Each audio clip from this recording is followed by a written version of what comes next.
بلکہ آپ سے کہتا ہوں اس شادی میں شرکت نہ کرو جس میں ڈھول بجتے ہیں، اس شادی میں شرکت نہ کرو جس میں ڈی جے بجتا ہو، اس شادی میں شرکت نہ کرو جس میں ڈانڈیا کھیلا جاتا ہو، اس شادی میں شرکت نہ کرو جس میں خلاف شرع عمل ہوتا ہو۔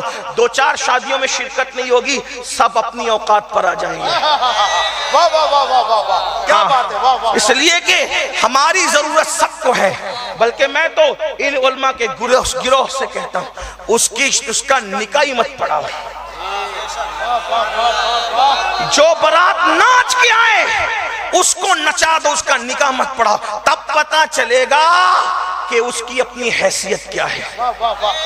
دیندار طبقے کو مروب نہیں ہونا چاہیے، لیکن یاد رکھنا اس کے لیے تھوڑی تکلیف اٹھانی پڑے گی۔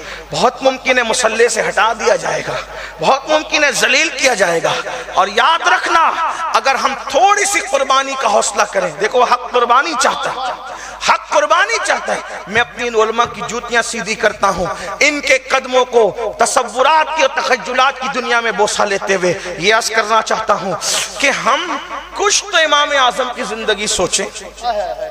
امام اعظم ابو حنیفہ کو بادشاہ نے کیا کہا؟ آپ کو قاضی بننا پڑے گا۔ میں نہیں بنوں گا۔ جواب، میں نہیں بنوں گا۔ کیوں نہیں بنوں گے؟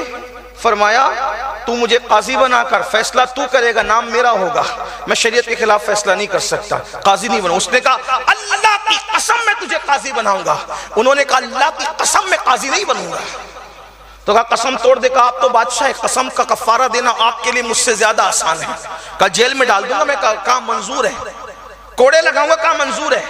سر پہ کوڑے لگائے جاتے تھے عصر سے مغرب تک، اور روزانہ کہا جاتا تھا قاضی بن جاؤ۔ امام کہتے تھے میں نے کہہ دیا نہیں بنوں گا تو نہیں بنوں گا۔ آخری میں ان کو زہر دے کر کے شہید کر دیا گیا۔ امام اعظم شہید ہو گئے۔ شہید ہونے کے بعد پتہ ہے کیا ہوا؟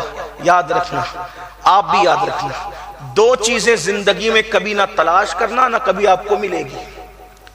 دو چیزیں زندگی میں تلاش بھی مت کرنا، کبھی آپ کو ملے گی بھی نہیں، ایک قبر اور ایک قدر۔ قبر بھی اور قدر بھی انسان کو مرنے کے بعد ملتی ہے، جیتے جی نہیں ملتی۔ اس لیے نہ قبر زندگی میں تلاش کرو اور نہ قدر زندگی میں تلاش کرو۔